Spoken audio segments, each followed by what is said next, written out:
성령에 맞추어 묵상기도 드리심으로 성령 강림절 예배를 하나님께 드리겠습니다.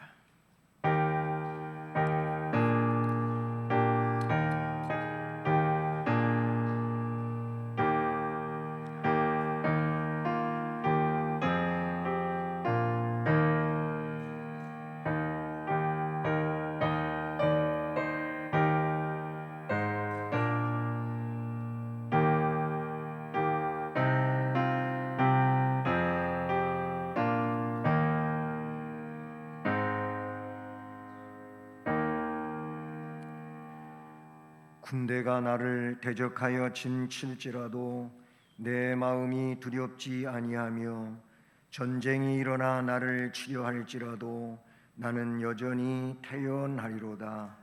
여호와께서 환난 날에 나를 그의 초막 속에 비밀히 지키시고 그의 장막 은밀한 곳에 나를 숨기시며 높은 바위 위에 두시리로다. 아멘. 사랑의 하나님 아버지, 하나님의 은혜 가운데 살게 하시다가 거룩한 주의 날 주의 성전에 나와 아버지께 예배 드릴 수 있도록 은혜 주셔서 감사를 드립니다. 이 예배 시간 처음부터 끝까지 하나님 홀로 주장하시며 영광을 받으시옵소서. 예수 그리스도의 이름으로 기원드립니다. 아멘. 자리에서 일어나셔서 찬송 15장을 찬송 드리겠습니다.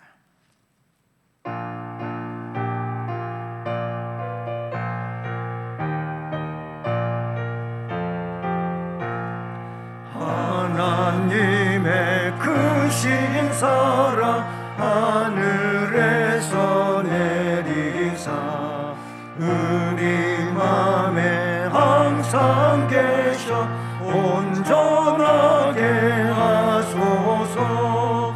우리 주는 자비하사 사랑 무한하시니 두려워서 떠는 자를 구원하여 주소서. 걱정 근심 많은 자를 성령 감화하시며 복과 은혜 사랑받아 평안하게 하소서. 처음과 끝이 되신 주 항상 인도하셔서 마귀 유혹하는 것을 속히 끊게 하소서. 전능하신 아버지여 주의 능력 주시고 우리 맘에 임하셔서 떠나가지 마소서. 주께 영광 항상 돌려 천사처럼 섬기며 주의 사랑 영원토록 찬송하게 하소서. 우리들이 거듭나서 금이 없게 하시고 주의 크신 소원 받아 온전하게 하소서. 영광에서 영광으로 천국까지 이르러 크신 사랑 감격하여 경배하게 하소서. 아멘. 성시교도 교동문 135번 성령 강림절 1번 교동문입니다. 그의 위에 여호와의 영 곧 지혜와 총명의 영이요 모략과 재능의 영이요 지식과 여호와를 경외하는 영이 강림하시리니 오직 하나님이 성령으로 이것을 우리에게 보이셨으니 성령은 모든 것 곧 하나님의 깊은 것까지도 통달하시느니라. 내가 아버지께 구하겠으니 그가 또 다른 보혜사를 너희에게 주사 영원토록 너희와 함께 있게 하리니 그는 진리의 영이라. 보혜사 곧 아버지께서 내 이름으로 보내실 성령 그가 너희에게 모든 것을 가르치고 내가 너희에게 말한 모든 것을 생각나게 하리라. 오직 성령이 너희에게 임하시면 너희가 권능을 받고 예루살렘과 온 유대와 사마리아와 땅 끝까지 이르러 내 증인이 되리라 하시니라. 아멘. 전능하사 천지를 만드신 하나님 아버지를 내가 믿사오며 그 외아들 우리 주 예수 그리스도를 믿사오니 이는 성령으로 잉태하사 동정녀 마리아에게 나시고 본디오 빌라도에게 고난을 받으사 십자가에 못 박혀 죽으시고 장사한 지 사흘 만에 죽은 자 가운데서 다시 살아나시며 하늘에 오르사 전능하신 하나님 우편에 앉아 계시다가 저리로서 산자와 죽은 자를 심판하러 오시리라. 성령을 믿사오며 거룩한 공회와 성도가 서로 교통하는 것과 죄를 사하여 주시는 것과 몸이 다시 사는 것과 영원히 사는 것을 믿사옵나이다. 아멘. 올해 말씀을 함께 암송하시겠습니다. 어느 때나 하나님을 본 사람이 없으되 만일 우리가 서로 사랑하면 하나님의 사랑 거하시고 그의 사랑이 우리 안에 온전히 이루어지느니라. 요한일서 4장 12절 말씀. 아멘. 자리에 앉으셔서 찬송 185장을 찬송드립니다.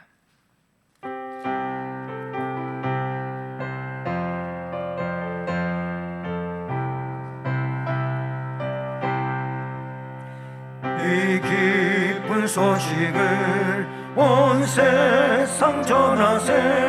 큰 환난 고통을 당하는 자에게 주 믿는 성도들 다 전할 소식을 성령이 오셨네. 성령이 오셨네. 성령이 오셨네. 내 주에 보내신 성령이 오셨네. 이 기쁜 소식을 온 세상 전하세. 성령이 오셨네. 만왕의 왕께서 저 사로잡힌 자 다 구원하시고 잠자유 주시네. 승리의 노래가 온 성에 들리니 성령이 오셨네. 성령이 오셨네. 성령이 오셨네. 내 주님 보내신 성령이 오셨네. 이 기쁜 소식을 온 세상 전하세. 성령이 오셨네.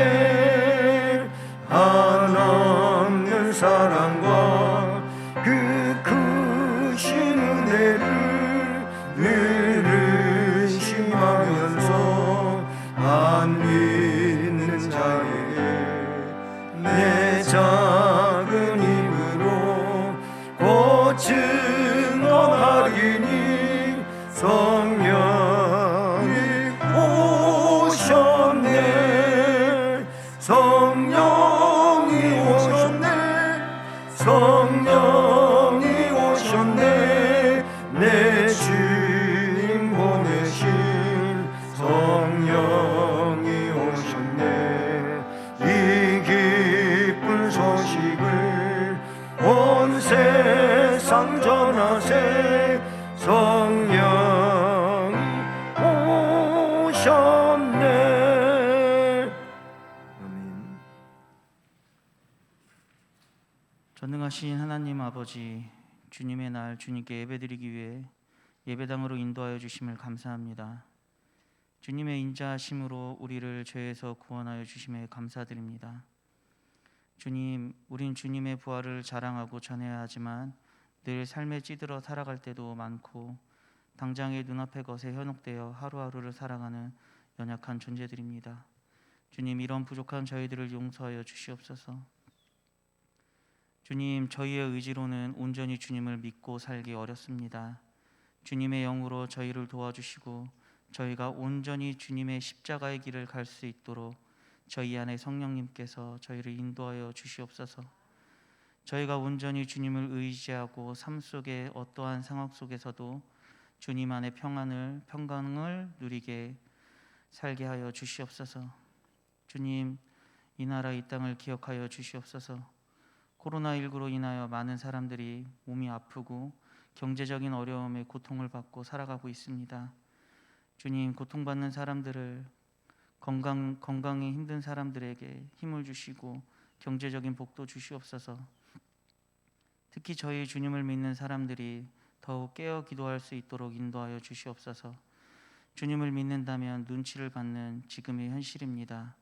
이런 현실 속에서 저희가 온전히 주님을 의지함으로 나아가도록 도와주시고 저희의 삶의 모습이 믿지 않는 사람들에게 하나님을 사랑하듯 이웃도 사랑하는 모습으로 보여질 수 있도록 인도하여 주시옵소서. 우리 수원성심교회 교육부를 기억하여 주시고 영육지부에서부터 청년부까지 정말 이 다음 세대들이 말씀 안에 잘 성장될 수 있도록 도와주시고 이미 먼저 된 저희들이 다음 세대를 주님께 인도하는 것을 사명으로 여기며 살게 하여 주시옵소서. 다음 세대는 주님을 믿는다는 사실로도 불이익을 받을 수도 있는 시대가 될지도 모른다는 생각에 마음이 너무나도 무거워집니다. 주님, 이런 세대 가운데 우리 교육부의 모든 자녀들이 결코 주님을 떠나지 아니하고 주님의 역사하심 속에 한 물줄기를 이루어가는 주님의 자녀들로 성장시켜 주시옵소서. 다음 세대를 부흥시켜 주시고 성령 충만한 세대로 인도하여 주시옵소서. 성심교회 모든 중직들과 함께하여 주시옵고 주님의 피값으로 세우신 이 교회를 말세 때 하나님께 칭찬받는 교회의 모습처럼 담임 목사님을 아론과 홀과 같이 잘 보필할 수 있도록 인도하여 주시옵소서. 단위에 세우신 담임 목사님과도 주님께서 늘 함께 해주시고 갑절의 영감을 주시고 늘 건강할 수 있도록 지켜주시옵소서. 말씀하실 때 주님의 영이 하게 하시고 그 말씀을 오늘 이 자리에 주님께 영광 돌리기 위해 예배의 자리에 참여한 모든 성도들의 마음속에 깊이 심겨지게 하시고 주의 말씀을 주야로 묵상하며 주님을 기쁘시게 하는 성도들 다 되게 하여 주시옵소서. 이 모든 말씀 우리를 구원해 주시고 무한한 사랑을 주시는 예수 그리스도의 이름으로 기도드립니다. 아멘.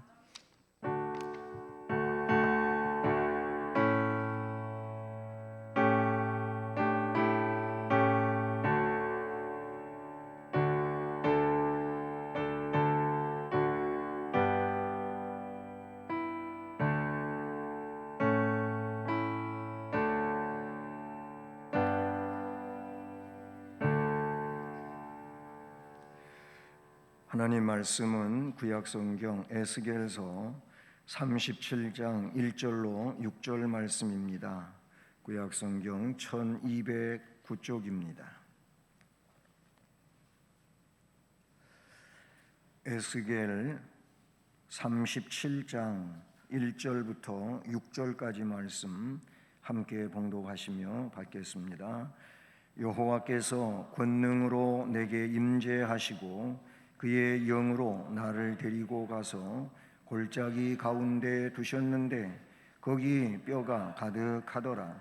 나를 그 뼈 사방으로 지나가게 하시기로 본즉 그 골짜기 지면에 뼈가 심히 많고 아주 말랐더라. 그가 내게 이르시되 인자야 이 뼈들이 능히 살 수 있겠느냐 하시기로 내가 대답하되 주 여호와여 주께서 아시나이다. 또 내게 이르시되 너는 이 모든 뼈에게 대언하여 이르기를 너희 마른 뼈들아 여호와의 말씀을 들을지어다.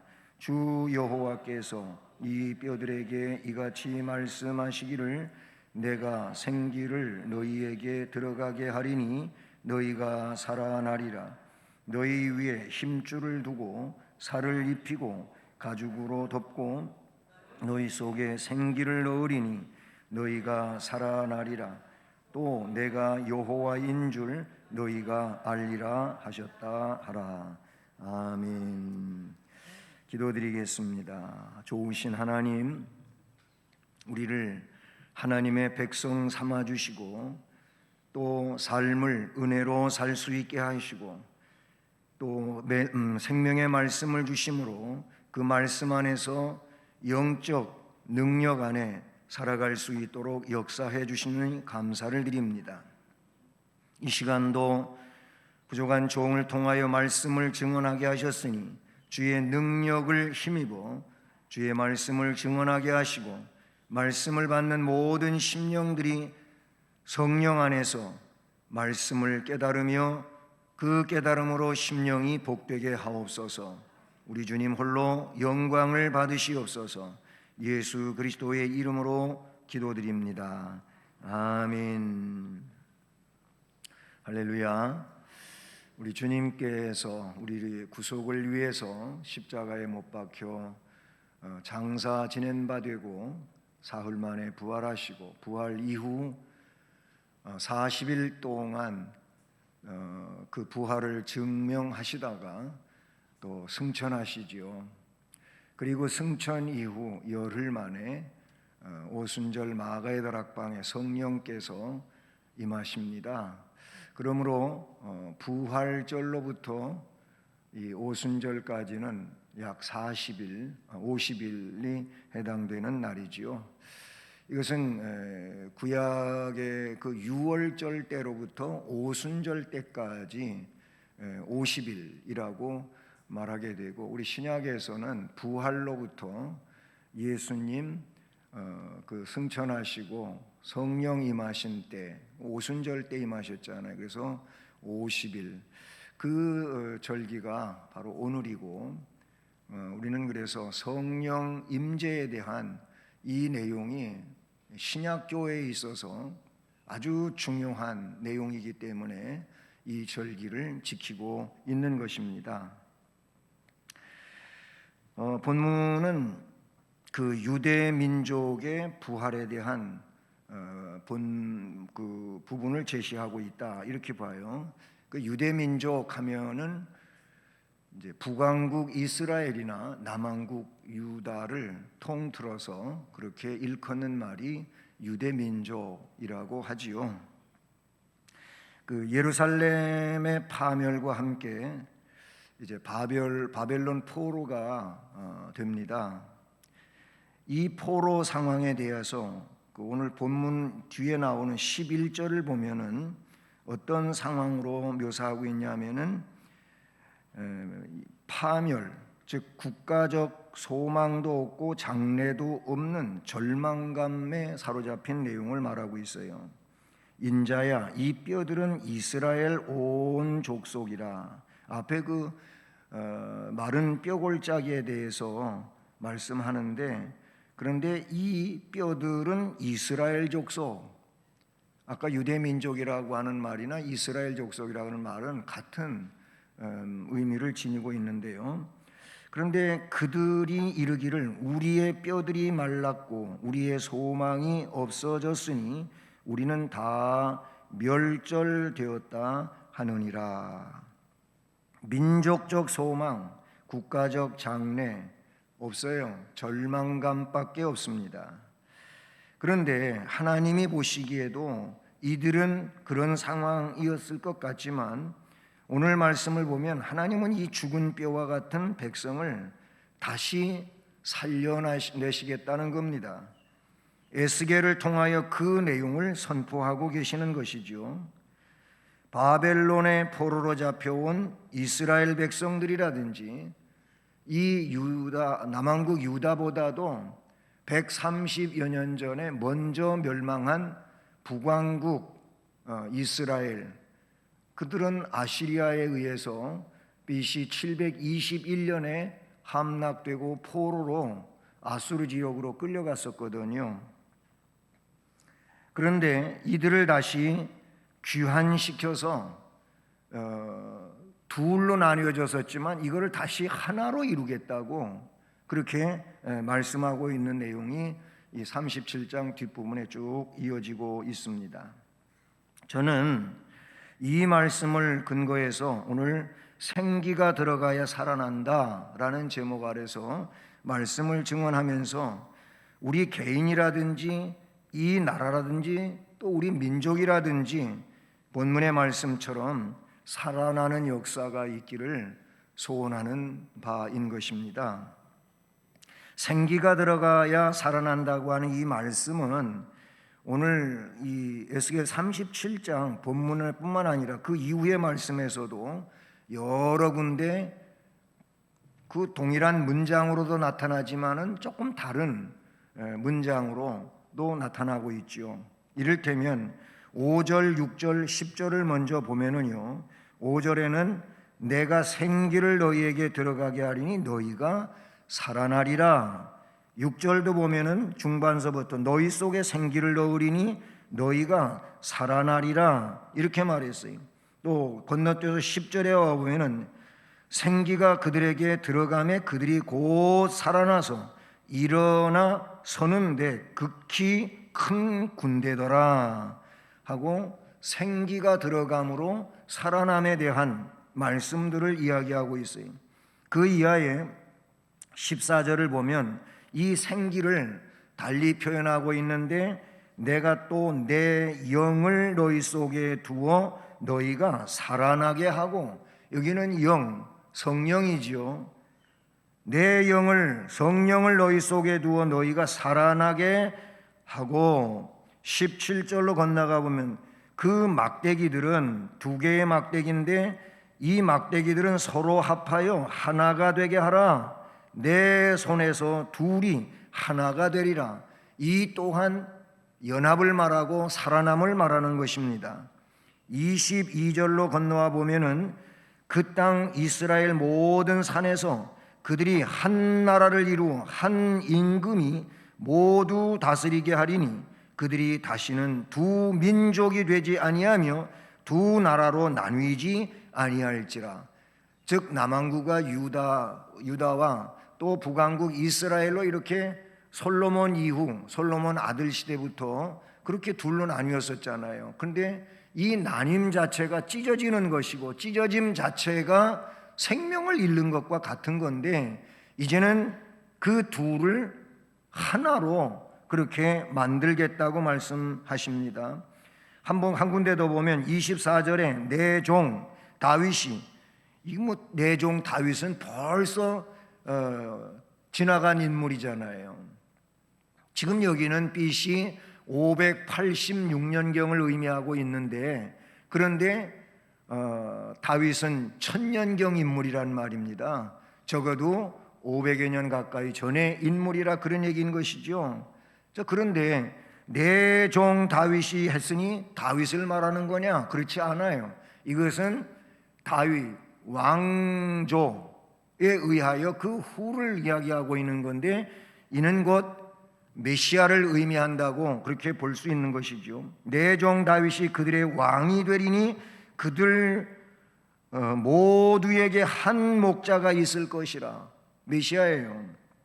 그들이 내 규례를 준수하고 내 율례를 지켜 행하며, 그래서 25절 끝부분에 영원히 거기 거주할 것이요 내 종 다윗이 영원히 그들의 왕이 되리라. 26절은 그들과 화평의 언약을 세워서 영원한 언약이 되게 하고, 그리고 마지막 부분에 보면은 영원히 이르게 하리니, 결국 성령 안에서 메시아를 통하여 또 성령을 통하여 이루어지는 이 하나된 하나님의 나라는 영원까지 이르게 된다고 말씀합니다. 그런데 이 하나 되게 하는 데 있어서 오늘 말씀은 제목처럼 생기가 들어가야 그렇게 되어진다고 말씀하지요. 그래서 오늘 이 말씀을 살펴볼 때 먼저 생각해 보는 것은 마른 뼈가 가득한 골짜기에 대한 환상인 것이지요. 아주 말라버린 뼈들은 죽어 있는 상태를 의미하는 것이고, 이것은 이스라엘 민족이 죽어 있다는 것을 보여주고 있는 내용이지요. 그러면 이게 뭐가 죽어 있냔 말이죠. 도대체 죽어 있다고 하는데 정말 산 사람이 살다가 죽어서 그래서 장사 지냈거나 아니면 전쟁터에서 죽어가지고 그렇게 이 유골이 그냥 골짜기에 널려 있는 거냐? 그거 아니에요. 여기서 말씀하고 있는 것은 앞에도 지적했습니다만 11절에서 인자야 이 뼈들은 이스라엘 족속이다. 지금 유대 땅에도 북왕국 이스라엘 땅에도 남아있는, 포로가 안 되고 남아있는 사람들도 있고, 북왕국은 아시리아로, 남왕국은 바벨론으로 그렇게 다 포로가 되어서 가서 살고 있어요. 살고 있는데 죽었다고 하는 이유가 뭡니까? 두 가지 측면이 있다고 보는 것입니다. 그 첫째는 정치적인 죽음이라고 볼 수 있는 겁니다. 정치적인 죽음이라고 하는 것은 국가의 멸망을 말하는 것입니다. 나를 그 뼈 사방으로 지나가게 하시기로 본즉 그 골짜기 지면에 뼈가 심히 많고 아주 말랐더라. 2절에 말씀하고 있는 내용이죠. 이스라엘 12지파가 둘로 나뉘어집니다. 남쪽에는 바로 유다와 베냐민을 중심으로 해서 유다 왕국이 이루어지고, 그리고 나머지 지파들 이름 10지파로서 북왕국 이스라엘이 솔로몬 아들 르호보암 때, 그리고 북왕국은 여로보암이 통치자로 해서 나뉘어지게 되지요. 북왕국 10지파는 19대 왕조가 이르게 되는데, 그런데 호세아 왕을 최후로 그 왕국이 망합니다. 북왕국 말입니다. 721년에 망했어요. 아수르 의해서 망했어요. 그런데 남왕국 유다는 그때로부터 더 130년이나 더 지속이 되어 가지요. 북왕국이 멸망하던 때 남왕국 유다 왕조는 13대 히스기야 왕이 통치하던 시대입니다.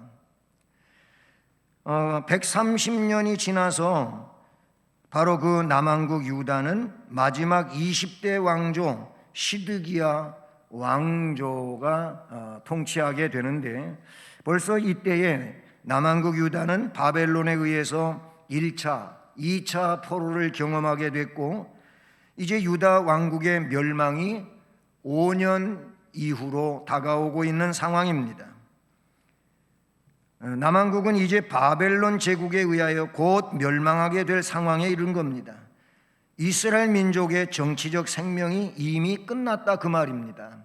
왕이 없어지고 외국이 침공해 와서 그래서 속국으로 거느리고 있는 이런 상황에서 나라의 주권이 없어졌으니 정치적인 생명이 끊어지고만 상황을 여기에서 뼈와 같은 존재로 이야기했어요. 그보다 더 중요한 죽음을 이야기할 수가 있는데, 그것은 바로 신앙적 죽음이라는 겁니다. 신앙이 파산된 거예요. 이스라엘의 정치적 죽음을 초래하게 한 그 이유가 뭐냐? 북왕국이나 남왕국 유다가 다 같이 언약의 하나님을 배반하고 우상을 숭배한 겁니다. 그래서 열왕기 왕조 성경의 내용들을 쭉 보게 되면 그래도 남왕국은 명맥이 유지되는 선한 왕들, 하나님을 온전히 의지하는 왕들이 그렇게 계속 이어져 내려와요. 또 악한 왕이 등장했다가도 또 선한 왕이 등장하고, 그러나 북왕국은 아예 최초부터 마지막까지 하나님을 경외하는 왕이 한 사람도 일어나질 않아요. 그래서 더 빨리 망하죠. 130년 가까이 일찍 멸망을 해요. 근데 그 내용 속에 뭐가 있냐면은 우상 숭배가 있었다는 겁니다. 우상 숭배는 하나님이 말씀해 주신 대로 하나님이 미워하시는 일이죠. 그 우상 숭배 자체가 신앙적인 파산이다, 이렇게 볼 수가 있어요. 그러니 그것은 신앙적 죽음이라고 말할 수 있는 것이죠. 종교적 죽음은 민족의 내적이고 정신적 죽음을 말하는 것이며, 그것은 도덕적 죽음과 사회 정의의 죽음을 포함하고 있고, 이런 죽음이 외적 표현으로 정치적 죽음을 가져온 것이다 라는 겁니다. 여러분, 나라의 평안이라고 하는 거, 안위라고 하는 거, 이것은 어떤 정치자에 의하여 되어지는 일이 결코 아닌 것이죠. 민중에게 달려 있는데, 그 민중이 결국 역사의 주제자가 되시는 하나님과의 관계를 어떻게 가지고 있느냐에 따라 가지고 그 내용은 달라지는 겁니다. 그러니 무슨 나라의 최고 통치자인 대통령이 나라를 잘 이끌어 간다고 해서 그 나라가 살아있느냐 죽어있느냐 그런 거 아닙니다. 민중이 하나님을 경외하고 하나님 앞에 무릎을 꿇는 이 사람들이 얼마나 있느냐, 이 수가 작아지면 작아질수록 물질이 풍부하고 부유한 어떤 경제 국가가 된다 할지라도 그것은 소망이 없습니다. 오히려 그렇게 되면 될수록 악한 일들, 참으로 사람이 기절할 만한 그런 일들이 더 많이 일어난단 말이에요. 그런 걸 보면은 그게 정말 살아있는 사회냐? 살아있는 사회라고 말할 수가 없어요. 악이 득세하고 그런 사회는 죽어있는 사회나 마찬가지인 것이죠. 이 마른 뼈가 가득한 골짜기는 정치적으로 죽은 것이고 신앙적으로도 죽은 것이다. 그런데 이 마른 뼈를 살려내시는 하나님에 대한 말씀이 본문에 나와요. 마른 뼈를 살리는 것은 생기고 이 생기를 주장하시는 분이 하나님이시라는 거예요. 그래서 선지자 에스겔에게 생기를 개헌하여 이르라는 겁니다. 하나님의 명령이지요. 그래서 말씀의 내용들 가운데서도 분명하게 그 내용을 말해요. 3절을 보면 그가 내게 이르시되 인자야 이 뼈들이 능히 살 수 있겠느냐 하시기로 에스겔이 대답하기를 주 여호와여 주께서 하시나이다. 4절에 또 내게 이르시되 너는 이 모든 뼈에게 대언하여 이르라. 이 뼈들을 향하여 말씀을 선포하라. 뭐라고? 너희 마른 뼈들아 여호와의 말씀을 들을지어다. 이 생기는 여호와의 말씀과 직접적인 연관성을 가지고 있다는 것을 알려주십니다. 그렇게 생기를 이제 대하여 선포하라는 겁니다. 내가 생기를 너희에게 들어가게 하니 너희가 살아나리라. 너희 위에 힘줄을 두고 살을 입히고 가죽을 엎고 너희 속에 생기를 넣으리니 너희가 살아나리라. 또 내가 여호와인 줄 너희가 알리라 하셨다 하라. 정치적으로도 종교적으로도 다 죽었어요. 그래서 포로가 되고 주권도 없고 나라도 없고 이런 상황이 됐어요. 이들을 다시 살려내시는데 여호와의 말씀을 듣는 데서부터 시작이 되고 그 말씀 속에 선포되어지는 내용은 생기가 들어가라고 하는 겁니다. 그 생기가 들어감으로 살아난다고 말씀하고 있는 것이지요. 이미 앞에도 봤지만은 5절, 6절, 10절에서 그 내용들을 문장 그대로 설명해 주고 있습니다. 생기, 이 생기를 우리는 창세기 2장 7절에서 처음으로 접하게 됩니다. 2장 7절, 하나님께서 사람을 흙으로 빚으십니다. 네? 흙으로 빚으시고 이렇게 이목구비가 뚜렷한 사람을 흙으로 만들어서 놨어요. 아직은 그냥 흙덩어리에 지나지 않는데 그 창세기 2장 7절에 그 코에다가 생기를 불어 넣으셨다고 합니다. 그랬더니 그 2장 7절 마지막에 뭘로 나오고 있냐면 그래서 생명이 된지라 이렇게 나오고 있어. 이 생명은 네페시하야라는 겁니다. 네페시하야. 히브리어의 이 네페시하야가 뭡니까? 생물이라는 겁니다. 생물. 생물이 뭡니까? 살아있는 존재라는 거예요. 흙덩어리에 지나지 않았던 그 첫사람이 하나님이 코에다가 생기를 불어넣으니까 생물이 되었어요. 산 존재가 됐다. 거기서 산 존재는 호흡하는 존재라는 것이지요. 즉 생명을 말해요. 생명. 그런데 여러분, 이 생명이 성령이에요. 그걸 어떻게 그렇게 이어가냐면 오늘 14절, 오늘 에스겔서 37장 14절에 내가 또 내 영을 너희 속에 두어. 이 내 영은 하나님의 영이지요. 성령을 말하는 겁니다. 이 영을 너희 속에 두어 너희가 살아나게 하고 내가 또 너희를 너희 고국 땅에 두리니. 이 고국 땅은 하나님의 허락한 땅이고 하나님 백성의 땅인 거예요. 하나님을 경배하는 자들의 땅인 거예요. 그 고국 땅에 두리니 나 여호와가 이 일을 말하고 이른 줄 너희가 알리라. 여호와의 말씀이니라. 아멘. 여러분, 마른 뼈와 같은 골짜기에 가득한 뼈들, 인간의 지식으로는 이미 죽은 지 오래돼 가지고 말라버렸어요. 생명이라고 할 수 있는 것은 아무것도 없어요. 그런데 이런 뼈가 다시 살아난다고 하는 것은 이해할 수 없는 일이죠. 어떻게 살아나냐?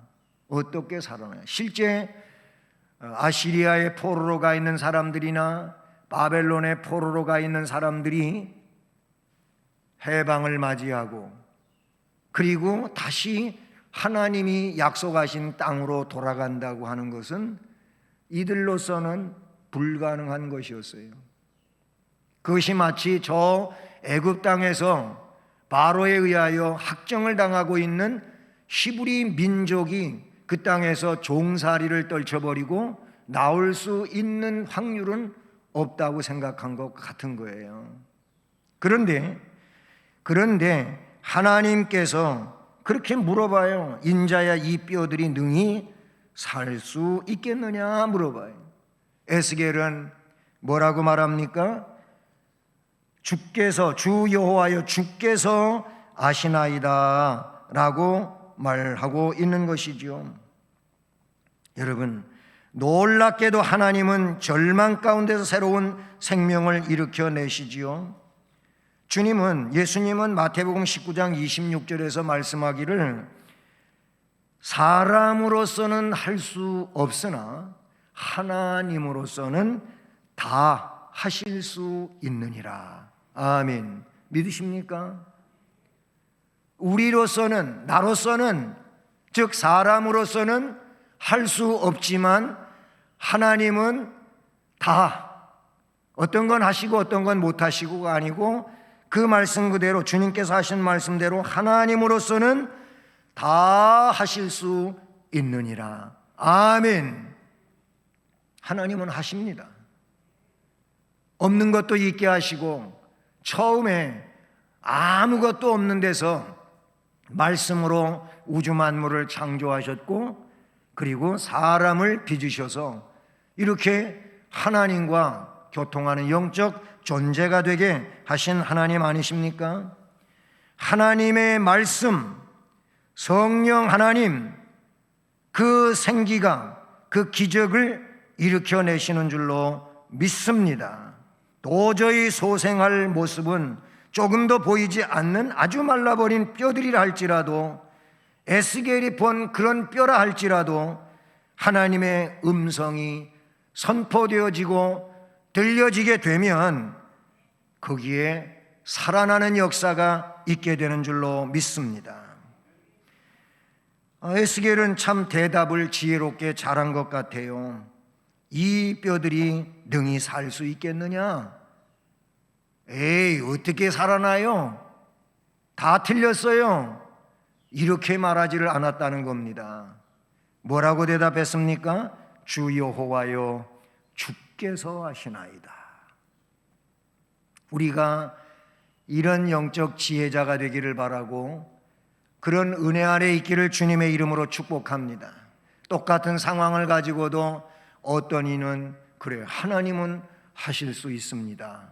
아, 목사님, 하나님이 하시는데 못하실 일이 어디가 있습니까? 이렇게 대답을 하면 얼마나 훌륭합니까?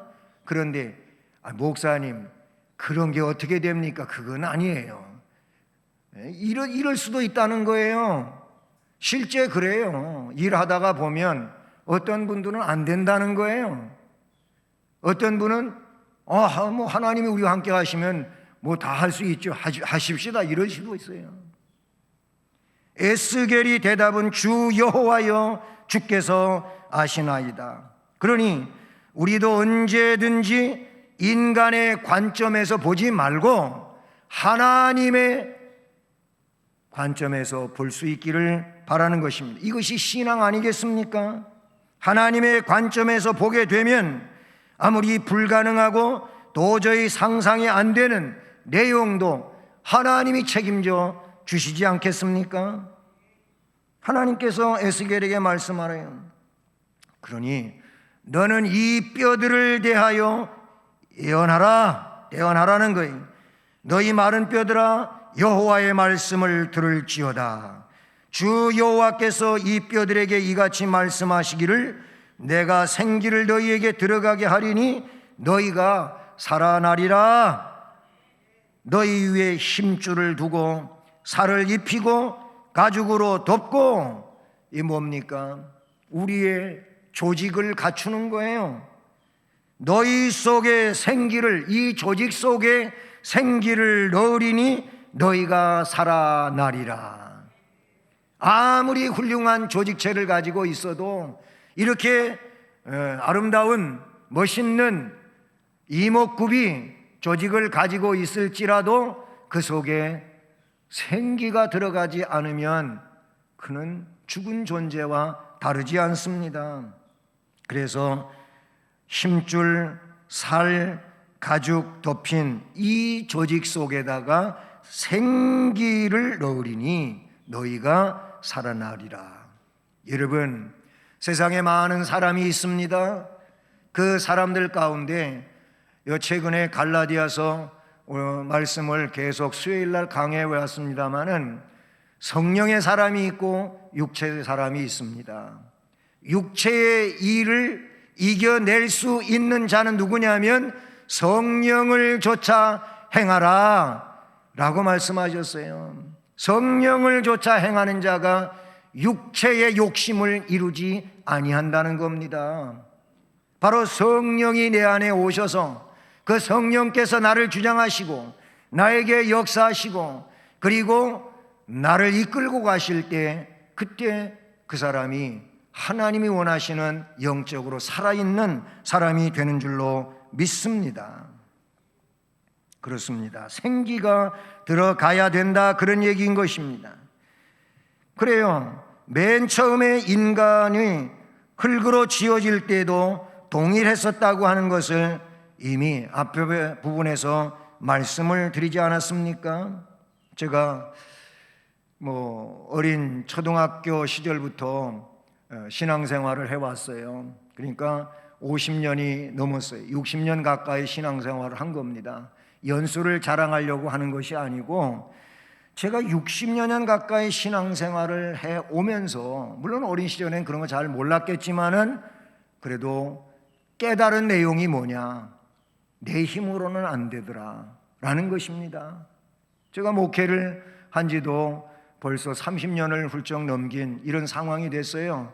그런데 목회하면서 얼마나 많은 일들이 있었겠습니까? 그래서 하나님 앞에 엎드려 기도하게 됐던 겁니다.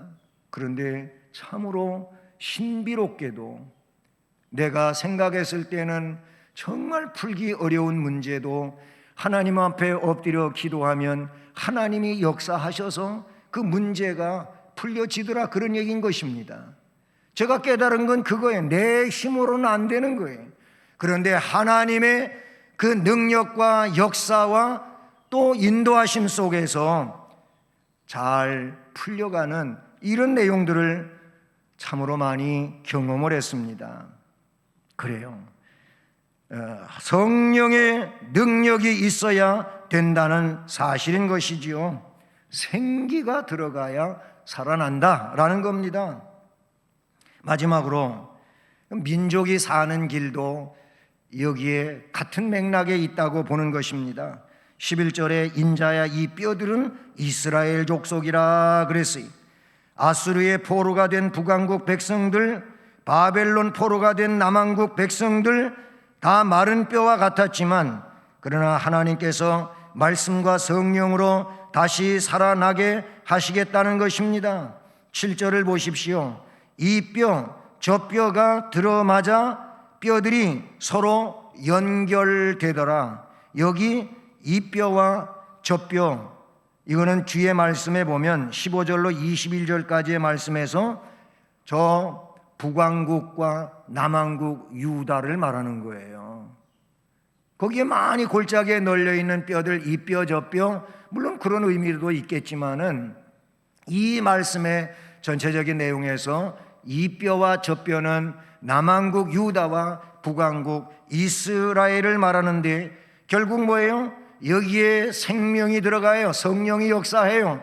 하나님의 영이 역사해요. 그랬더니 그들이 나뉘어 가지고 전쟁을 치른 일도 여러 번 있잖아요. 서로 우호관계로 동맹을 맺어 가지고 다른 나라를 침공하려고 하던 때도 있지만은 대부분 보면 서로 앙숙이 돼 가지고 전쟁을 치렀던 거예요. 두 지파와 열 지파가 나뉘어 가지고. 그런데 이제는 그 이 뼈와 저 뼈가 서로 연합이 되는 거예요. 예? 이것은 민족의 통합을 가리켜 주는 것이죠. 10절을 보십시오. 10절에는 이에 내가 그 명령대로 대언하였더니 생기가 그들에게 들어가매 그들이 곧 살아나서 일어나 서는데 극히 큰 군대더라. 그 골짜기에 널려있는 수많은 뼈들에게 생기가 들어가서 살아나는데 말씀에 나타난 대로 극히 큰 군대더라 그랬어요. 뭘 말합니까? 이것은 24절로 28절에 성령의 공동체를 의미하는 것입니다. 그래서 앞에 15절로 22절은 합한다, 하나가 된다, 둘이 하나가 된다, 붙인다, 한 나라 한 임금, 이런 내용이 나와요. 두 국가가 하나로 만들어지는 거지. 하나님의 역사인 줄로 믿습니다. 성령 안에서는 둘이 하나가 되는 겁니다. 서로 적대 감정이었던 그런 관계를 할지라도 성령이 그들 속에 들어가 역사하면 서로 회개하고 화해하고 하나를 이루게 되는 줄로 믿습니다. 이것이 성령의 역사인 줄로 믿습니다. 그리고 24절로 28절이 성령의 공동체라고 하는 의미는요, 역시 왕을 말하고 한 목자를 말하고 영원한 거주를 말하고 내 종 다윗이 영원히 그들의 왕이 된다고, 즉 예수 그리스도의 통치 아래서 이런 역사가 이루어진다고 말하죠. 이것은 영원한 성령의 공동체를 말씀해 주고 있는 줄로 믿습니다.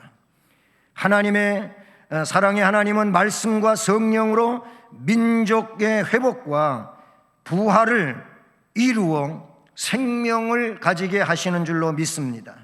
그래서 이 일을 위하여 먼저 죄 문제를 해결하기 위하여 메시아가 이 땅에 구세주로 오셨고, 메시아가 가시면 보혜사 성령이 너희에게 오시리라. 그가 오셔서 너희들을 진리 가운데로 인도하실 것이고 너희들에게 증언해 준 말을 기억해내게 할 것이고 생각나게 할 것이다. 그는 곧 보혜사시다. 너희들의 변호자이실 것이며 상담자일 것이며 너희들을 은혜로 이끄시는 자일 것이다. 아멘. 이렇게 민족이 살아나는 것, 개인이 살아나는 것, 성령의 역사인 것입니다. 사람들은 오늘날 소망이 없다고 하는 시대를 말합니다. 그런데 이런 소망 없는 시대에 정치가 소망을 가져다 줄까요? 지금까지 보더라도 정치가 소망을 가져다 주지는 못했습니다.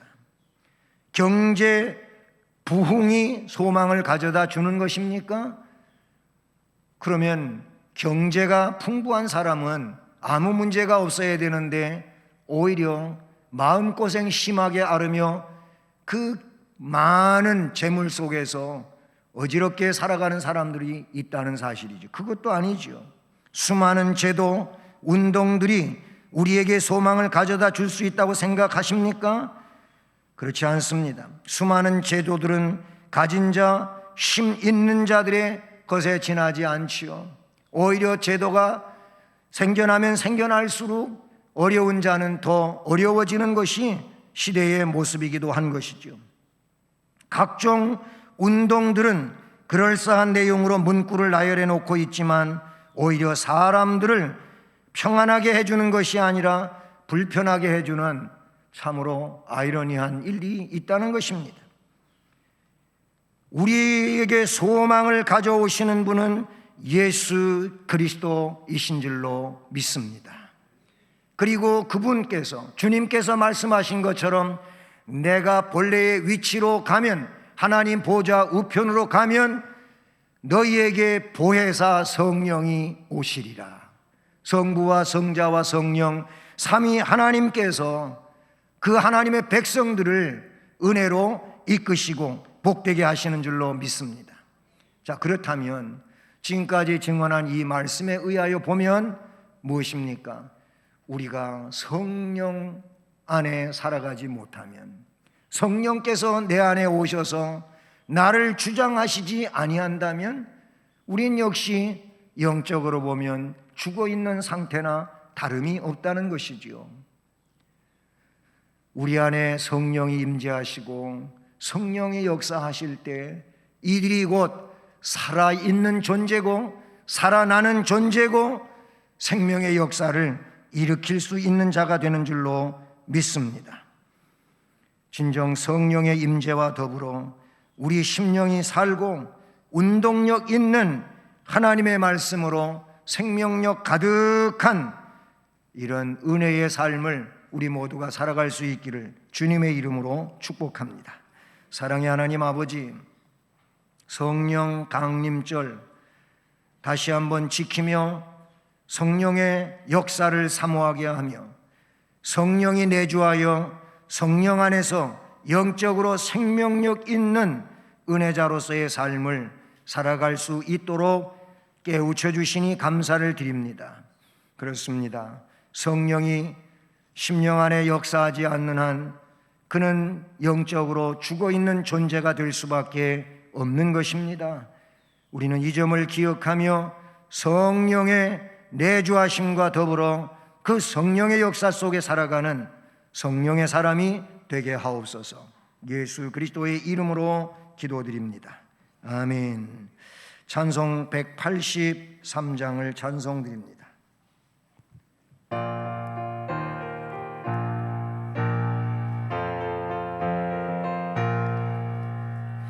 인들의 말은 불같이 시들은 나의 영혼 주님이 약속한 성령 간절히 기다리네. 가물어 메마른 땅에 단비를 내리시듯 성령의 단비를 부어 새 생명 주옵소서. 한가운 빗소리 들려 산천이 춤을 추네. 봄 비로 내리는 성령 내게도 주옵소서. 가물어 메마른 땅에 단비를 내리시듯 성령의 단비를 부어 새 생명 주옵소서. 달 따라 우로를 내려 조목이 무성하니 갈급한 내 심령 위에 성령을 부으소서. 아무러 메마른 땅에 단비를 내리시듯 성령의 단비를 부어 새 생명 주옵소서. 잠대신 사랑의 언약 어길 수 있사오랴. 오늘의 흡족한 은혜 주실 줄 믿습니다. 가물어 메마른 땅에 단비를 내리시듯 성령의 단비를 부어 새 생명 주옵소서. 아멘.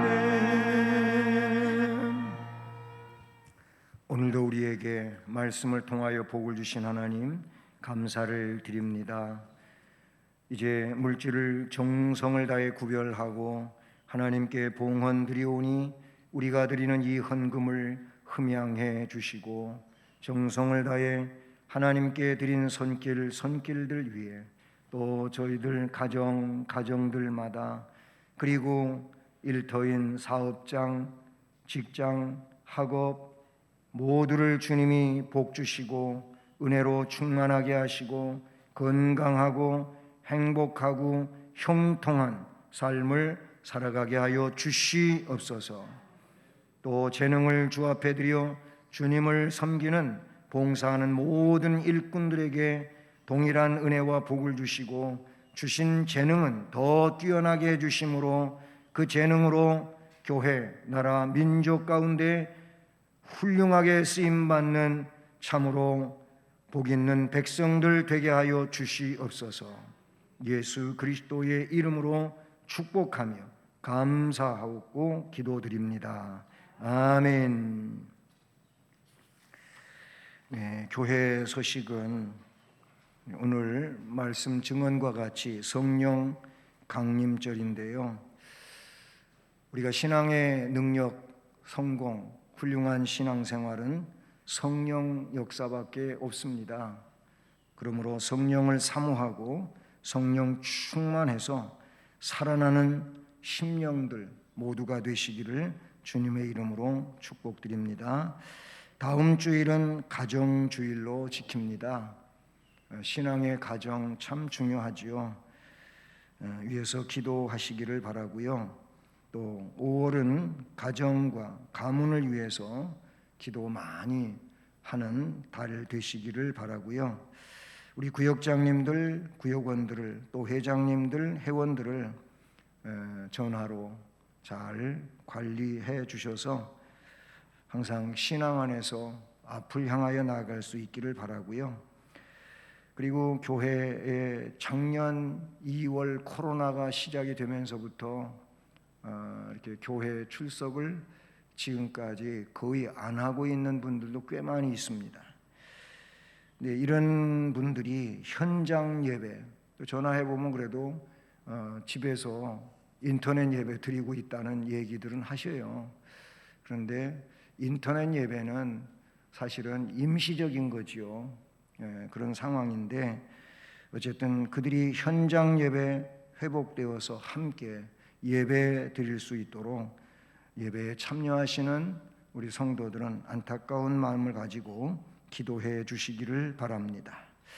그리고 항상 아직도 방역 규칙을 준수하고 코로나19로부터 자신을 지키고 보호하는 것은 스스로의 몫입니다. 잘 감당해서 건강하고 안전한 삶을 사시는 우리 모두가 되기를 바랍니다. 다 자리에서 일어나셔서 예수를 믿고 3절을 찬송하시겠습니다.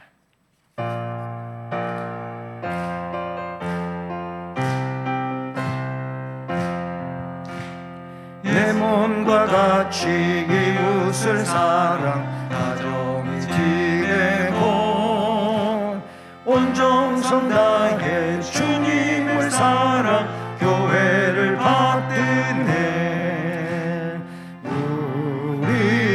우리나라 즐거운 나라